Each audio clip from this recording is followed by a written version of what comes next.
Barrett. Ambassador, I will say frankly, I'm one of the people who thinks you should be expelled from this country, and I believe that that's nothing to do with you personally. It's to do with the policies of your state.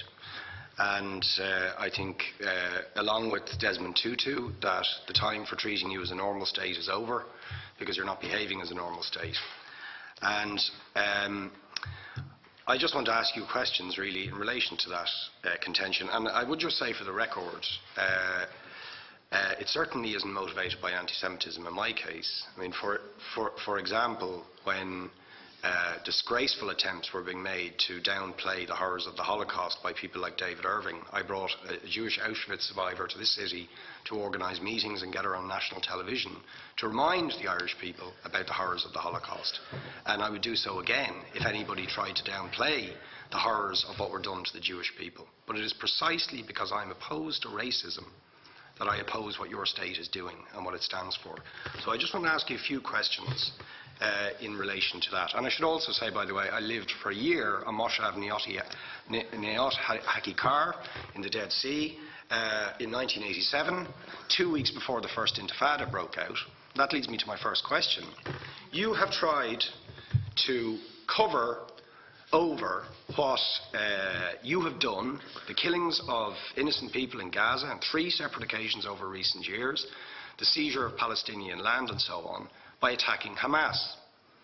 Now, why don't you just admit that Hamas didn't exist when the first Intifada took place? They didn't set up an armed wing until the early 1990s.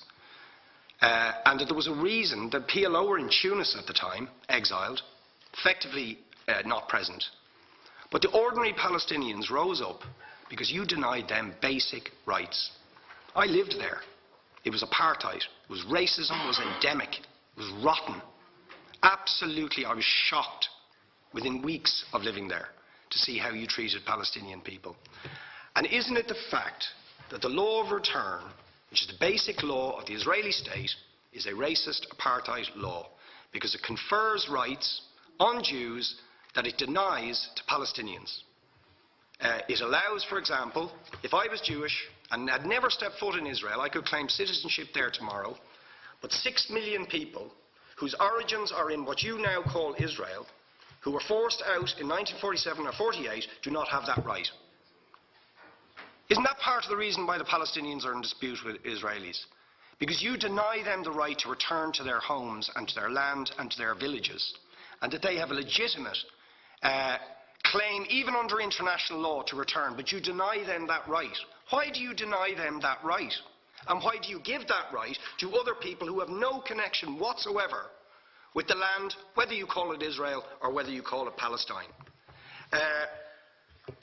Why do you continue to seize land, if you're serious about Oslo and the two-state solution? Why do you continue to seize land, which under that agreement is land designated to be Palestinian land? 500,000 people, most of which has taken place since Oslo. You allow that to happen. Why do you allow it to happen if you're serious about giving this land to the Palestinians? It's absolutely extraordinary. And it just, are you not just taking us, Ambassador, for idiots? That you can say with a straight face, we're serious about peace, but while we're serious about peace, we're going to seize Palestinian land. And you expect the Palestinians to just sit back and do nothing about that. And the world to accept that that is an acceptable way to behave. And you asked earlier on, could we have some constructive solutions? Now, you know what the Palestinian people have been asking for. Far less even than some people would ask for. Because I believe the whole apartheid system should be dismantled. But what they've asked for is to lift the siege of Gaza. Just to lift the siege of Gaza. Let them have an airport. Let them have ports. Let them not be dictated to by a government for whom they do not vote as to what can go in and out of their territories, whether they will have power, whether they will have clean water, whether they will have medicine. What makes you think you're allowed to have nuclear weapons and the 4th biggest army in the world and visit destruction on the people of Gaza, but they have no right to defend themselves? They have no territorial sovereignty over that land. Could you ask questions, please? How do you justify that? Yeah. All right. How do you justify those double standards? And very lastly, Ambassador, people like Bishop Tutu, Nelson Mandela, and I would certainly describe your state as a apartheid state, with different laws for people depending on their race or religion. Now, isn't that just the case that, for example, at checkpoints going into the West Bank, there's a channel if you're Israeli or European, and there's a channel if you're Arab, just because you're Arab. If you came into Dáil Éireann and they stopped you and said, "Are you Jewish?"